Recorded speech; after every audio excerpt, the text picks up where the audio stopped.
Welcome back to Scarlet and Maize. I'm Adam. I'm Zach. There's literally nothing else going on other than football, so we'll just jump right into it. Yeah, jump right into it. Ohio State 35, Rutgers 16. So Ohio State, I feel like they continue to roll with the punches of the season. This is the first time Rutgers has even been close with the Buckeyes at halftime since they joined the Big Ten. And OSU responded with a dominant second half on their way to scoring more points than anyone has on Rutgers this season. And Travion Henderson looked great again. I even saw one NFL scout say that he is their top running back draft prospect for this year. Dang. Yeah, and then the O-line, I feel like continues to look better every week. Like the run game's really looked good the last couple weeks, and I think if they have a good run game, it could get scary. And the defense gave up their first 40-yard play of the season, but it was on a trick play, so like that was disappointing. Of course, it was sweet, like the fumble roost. It was a great play call. It was a great play call. And then they were all like, "We're gonna see the Eagles do that tomorrow," and I was like, "No, the Eagles would be the last team to do that." But yeah, that was the first time they'd given up a 40-yard play, and of course it was on a trick play. So like, how much do you be like, whatever? And they held them to a field goal on the drive, even though they ran it into first and goal. Yeah. But actually going into this game, Rutgers hadn't given up a 40-yard play either, but also gave up a 40-yard play. But yeah, it was a good game. Rutgers really hung in there. They held their own. I think they proved that they're more towards the middle of the pack this year than they've ever been, I think, in the Big Ten. And you mean that as a positive? They're not at the bottom. Right. Yeah, there's a handful of teams this year that they are unquestionably better than, and I don't know if there's ever been two teams that they've been unquestionably better than in the Big Ten. So yeah, I think Schiano's done a really great job since he's been back there, and I think that's cool. Yeah. This was a 5-point game in the fourth quarter. That's pretty crazy. Rutgers had it to a 5-point game in the fourth quarter. If it weren't for that weird 93-yard pick six, and I just say it's weird because it was like, oh, it's caught. Wait, no, it's incomplete. Oh, no, it's intercepted. And like half the players looked like they didn't know what was going on. Yeah, well, dude, the Proctor who knocked the ball loose to get for the other guy to get the interception, Proctor knocked himself out on the play, like hitting the receiver, and so he's down, and the receiver's down. Everyone's like, "What is going on?" And Ohio State's running it for a touchdown. The ball was in the air. Yeah, it's fun that against Michigan there was also the Mike Sainristil interception where half the people thought it was a dead play too. Yeah. And he returned it for touchdown. But if it weren't for that, it would have been, I think, 3rd and 10. I think it was 2nd and 10. Yeah, I mean they probably would have just kicked another field goal. But so they probably would have at least been up 12-7 in the third quarter, and Ohio State's offense had to score with 2 minutes left in the game to finally make it a 3-score game. Yeah, it's just kind of crazy. Yeah, I think it was a weird game all around. Like the fake punt early on, but I don't think it was actually a fake punt again. Like before, it was like what? Like why would we ever? Do you think it was like a read or something? I don't know. It was weird because it's kind of funny though because I had observed like an earlier punt in the game. Ohio State had most of their guys to the one side, and Rutgers followed, and the wide side of the field was wide open, and I was like, that's interesting. Like if it was short yardage, the punter might be able to like beat the guy to the edge, but with where they were on the field and playing against Rutgers, like it just didn't make sense at all. And I don't know if it was an actual fake or not. Yeah, but I hope it wasn't, but maybe it was. And it was weird in Michigan's game too. When Purdue was punting, Michigan's guys out wide kept coming in, and I was like, "What are you doing? What are you doing?" Because Purdue had people out wide. They easily could have just thrown them the ball, and they just didn't do it. Whatever. I'm glad they didn't do it. Yeah.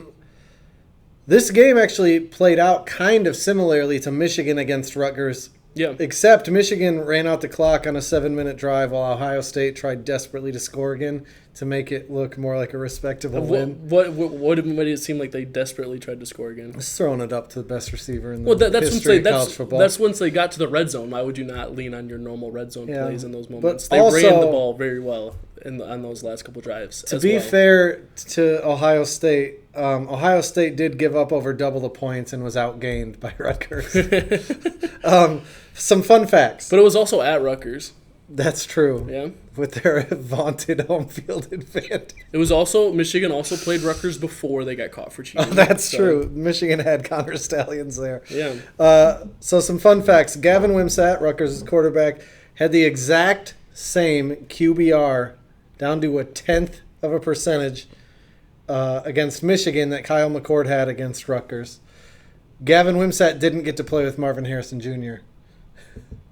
Rutgers' running back, Kyle Monongai, had 159 yards at 6.6 yards per carry against Ohio State, but he just ran for 27 yards on 11 carries against Michigan. That's 2.5 yards a carry. Michigan also put up about 100 more yards on offense than against Rutgers than Ohio State did, while allowing over 100 fewer yards from Rutgers' offense than Ohio State did. You know, transitive property, man. It's a I was gonna say somebody I know says all the time that transitive property doesn't work. Whoever said that, I've never heard someone say it more than you. Whoever. So I said that before these hilarious facts and statistics. I don't know, like became true. It doesn't mean anything. Yeah, it doesn't. I'm just being a dick. Michigan 41, Purdue 13. So J.J. McCarthy just had his second worst game of the season, completing just 2/3 of his passes at over 9 yards an attempt for 335 yards. That is more yards than Kyle McCord has thrown for in a game in his career, with a completion percentage that Kyle McCord has bested just one time in a conference game this season, which was actually Saturday against Rutgers. But I mean, so Michigan went up 17-0 in the first quarter. I think JJ was a little rusty coming out of the bye week. He missed some throws that he has made all year long, and it still never mattered. Michigan gave up 2 field goals until 18 seconds left in the game. Technically didn't cover the spread because of the last-minute touchdown, but they won by 28. So if this was a disappointing performance by Michigan, then I love the world that we live in right now. Yeah, that's fair. So that's fun. Do you have anything? I just observed that next to the DC, there wasn't any low-level staffer with the laminated sheet with signals next to him. There was nobody standing next to him this game. So, and it's yet another game where you can take away the 21 points or whatever that bitch coach that wouldn't put his name on it said that it cost things, and Michigan still would have won. But he wasn't there, so I guess you don't have to take the points away. I have no idea what you're talking about. There was one of the reports that came out about all this. There were anonymous coaches from the Big Ten with quotes, and one of them said that he thinks it affects the game's 21 points in Michigan's favor, having Connor Stallions on the sidelines. Like I could see that in some situations, yeah. Okay. Obviously not the they weren't Purdue man game. enough to put their name on it. They were. I can be anonymous. Like, it cost 21 points. I mean, maybe it's a little bit dramatic. Ryan Walters was the first one to actually put his name on stuff while complaining about it. So I had a little respect for him. Which is crazy because Ryan Walters hasn't played Michigan. As the defensive coordinator for Illinois, he did, and there was a report that came out today that said Illinois had Michigan signals for that game. Interesting. Last year.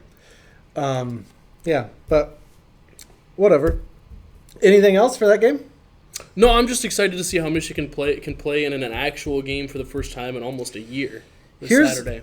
I'm 100% with you. Yeah. I do think it's funny when the narrative is, but Michigan hasn't played anybody. When they didn't set their conference schedule. It's not their fault they played Penn State and then Ohio State. I'm not blaming Michigan or anything. Like I get it, and like they were supposed to play somebody, right, and it didn't work out. Michigan canceled or whatever. I don't know, but I don't even remember who it was anymore. But but and like stuff like that happens. Like Ohio State canceled on Washington next year. Ohio State has a really easy not canceled on Washington because most likely I assume because they were joining the Big Ten. So they don't have a non-conference game next year that is any good at all. Mm-hmm. So I mean it happens. But then after that, Ohio State's got some really tough ones. Yeah. Scarlett and May's pick standings. I went 6-3 with the bonus point. You went 5-3. Mm-hmm. That Missouri game was way closer than I thought it was going to be. Yeah? I thought I messed up by picking a lower spread than you. Yeah. But I'm glad I did. So I am up to, we both have 68 wins. I have 16 losses. You have 19. So I'm beating you by almost 3%. but not quite. Yeah. So we have one viewer question. Could Penn State, Ohio State, and Michigan all make the college football playoff? What do you think? I mean, I think even if it's like the perfect scenario where they split, so Michigan would lose Saturday but then beat Ohio State, then whoever would win the Big Ten, obviously, then it would just have to be absolute chaos. Other than that, like, I think pretty much everyone else would have to have 2 losses. I think everyone else would have to have 2 losses before the conference championship games because they wouldn't take a 1-loss team who lost in a bonus game over a 1-loss team who didn't even play the bonus game. Right. You know what I mean? Because that would make it the second and or third Big Ten team in, having played 1 less game. You know. Right. So, no, I don't think. And I also like maybe if so Ohio State has the win against Notre Dame, that helps the 3 of them a little bit. But I think if each of them had a game like that, like it would make it more likely. Like if Michigan had played against whoever they were supposed to play against, maybe Penn State played someone a little tougher non-conference. I forget who they played. West Virginia. West Virginia's not any good. No. Like if they all 3 would have played someone decent non-conference and dominated all 3 of those games, yeah, I think there would be a better chance of it. But no, well, that's the thing with last year. Maybe it was UCLA again this year. Last year, Michigan was supposed to play UCLA. There's no chance Michigan loses to UCLA last year, so nothing. But I also don't like UCLA. Is ranked. I don't know. I don't think UCLA is any good either. I don't think that would really help the resume. I feel like some of the strength of schedule is a thing, whatever. In the out of conference portion of the schedule, a lot of it's based on preseason rankings. Right. I don't remember which of Michigan's terrible out of conference teams it is, but one of them is UNLV. 27th or whatever. UNLV. Yeah. I'm pretty sure. So they're ahead of some other people that are considered good wins for other teams, and UNLV is still considered like a walkover game for But Michigan. then you have I forget who it is. I think James Madison is ranked higher than Notre Dame. But that's fair. I'm sure it's fair as far as rankings go, but it's not like if Ohio State beat James Madison, they'd have a better win. You know what I mean? Yeah. It also doesn't Notre Dame has one good win. It doesn't mean that they're any good. No, yeah, I don't think necessarily they're any good, but I do think that, I think that the 3 of them would need that, at least that level of a non-conference win for this to be even considered. Right? I mean, next year Michigan plays Texas in the non-conference, and then they have a really hard in-conference with the expanded whatever. I'm all about just beat these crappy teams and whatever. Have the SEC schedule is what I'm trying to say. Yeah, I think that's lame. I think I get what you're saying, but it's also playing the game. I think it would be more fun. I think college football would be more fun if they were Georgia. More fairness. Not necessarily fairness. Like Georgia's won 26 straight games, but if they had a tougher if they had Michigan's schedule against Texas, or if they ever played Alabama year, in the regular season. Yeah, if they played Alabama in the regular season and then played a decent team non-conference, it might be a little tougher to go 26 straight. But I think that football, college football, would be more fun in general if those top teams played each other more. Like if Ohio State played Georgia week 2, that'd be super exciting. And if Ohio State lost and then won out and then got back into the playoff mix, I mean, now they don't have to win out starting next year. Yeah. Even with the 12-team playoff, they don't even need to win out. But yeah. Big Ten takeaways. What do you got? So my Big Ten takeaway kind of goes back to what I said at the end of the Ohio State Rutgers thoughts and stuff. But I think this is the best Rutgers team that the Big Ten has seen. That's my Big Ten takeaway this week. It's probably true. Imagine if they had a quarterback. That's crazy. It's like they have a Big Ten West quarterback, and then yeah, whatever. Mine is a story came out tonight. We're recording this on Monday from the Associated Press that Big Ten teams were stealing Michigan signs, which is legal, but then they were sharing the info with each other, so that turns into future scouting, which is illegal. It would make sense why so many schools were begging the NCAA and Big Ten to act outside of the due process and all that. So forget the Big 2, Little 10. This is the Big 1, Little 13.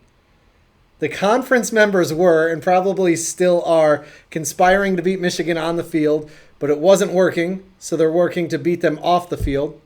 we'll see how it works. Where was this conspiring when Ohio State won 4 Big Ten championships in a row?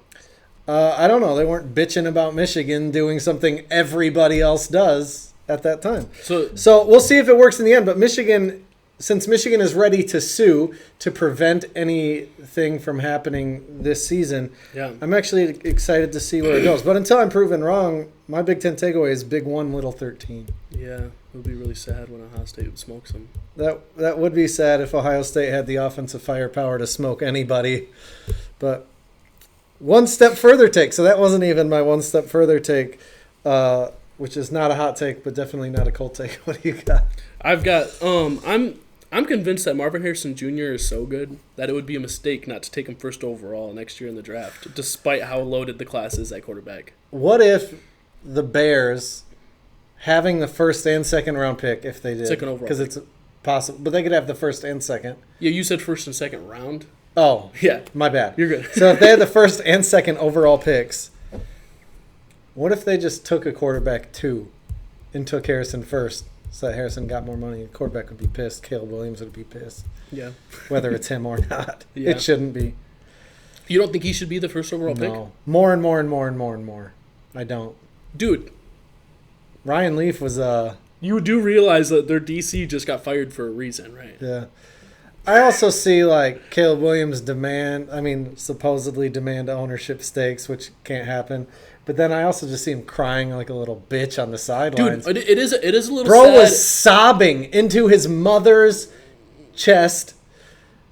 Okay, covering his face. I want to say so sad. I want to say we don't know this guy's personal life. We don't know the full context here. Maybe something happened. Who knows? Yeah, but he took another L. I do feel bad. Like, he does look really bad after that because of the comments that he had about what's his name for TCU. TCU's quarterback after the Big 12 championship when they lost. He cried in the press conference, and he said he tweeted something. But then also him painting the nails, Utah, like, yeah, it looks bad when you do those things. Then you're losing and you're crying. Yeah, that looks bad. They haven't even played Utah yet, have they? No, they lost to Utah. They played them. Oh yeah. Oh yeah. Yep. Man alive. No. So, anyways, I'm not an NFL GM. I would not take Caleb Williams first. I don't think he's got the mental makeup. The mental makeup? I think he's so legit that, like, I think he'll be decent even. Like, maybe he shouldn't be first overall. Maybe you're right. But I think his floor makes it so that he should be first overall. I think that they should take Marvin Harrison first, regardless. I'm with you. Yeah. My one step further take is definitely not a hot take, but USC, UCLA, Washington, and Oregon could join the hit job against Michigan, and it would still be the Big 1, little whatever. 17. Yeah. C.J. Stroud couldn't do anything with an all-time receiver room, an offensive genius as a head coach, and apparently Michigan science compiled by who knows however many teams. Caleb Williams doesn't want this Jesse Minter smoke, is my one step further take. Oh, okay. So Caleb Williams better run off to the NFL to hide from Michigan next year. Okay. That one may be bordering on hot take.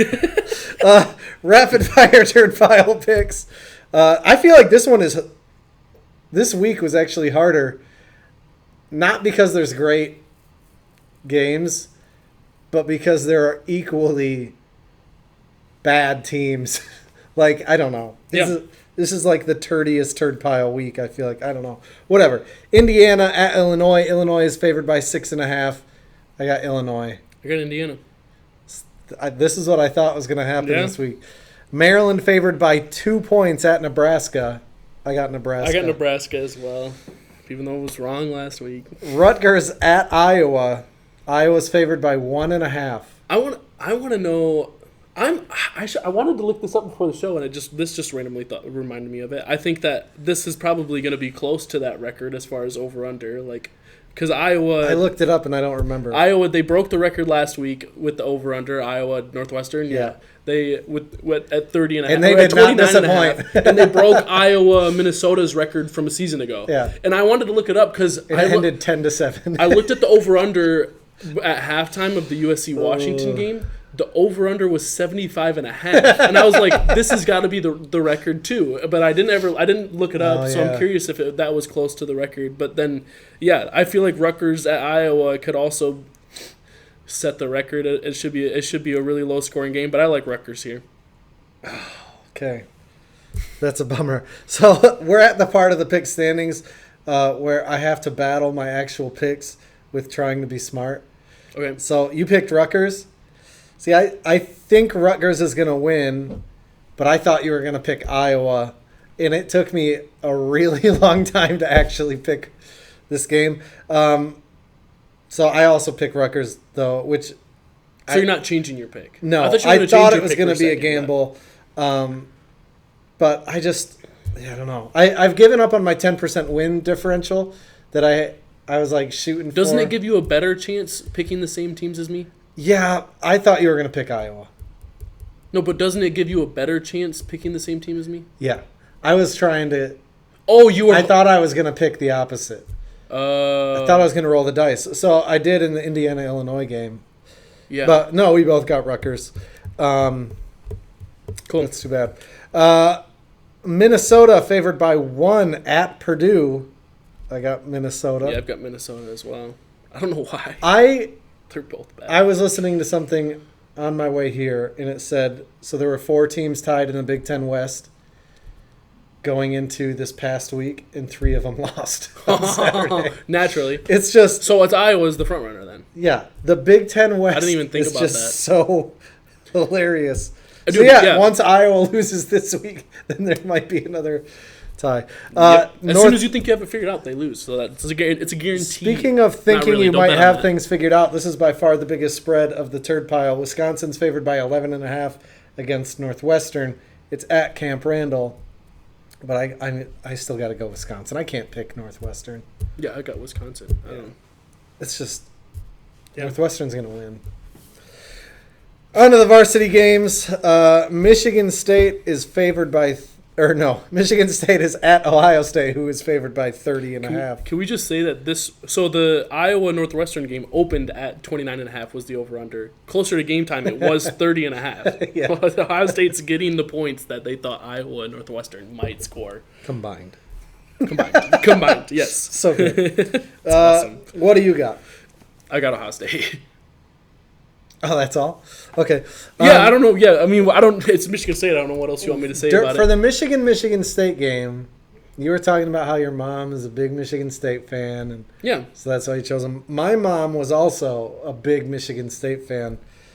I also think Michigan State's defense could hypothetically keep this game closer than previous games against Ohio State. Yeah. As long as Ohio State's defense doesn't score as much as their offense, which keeps happening.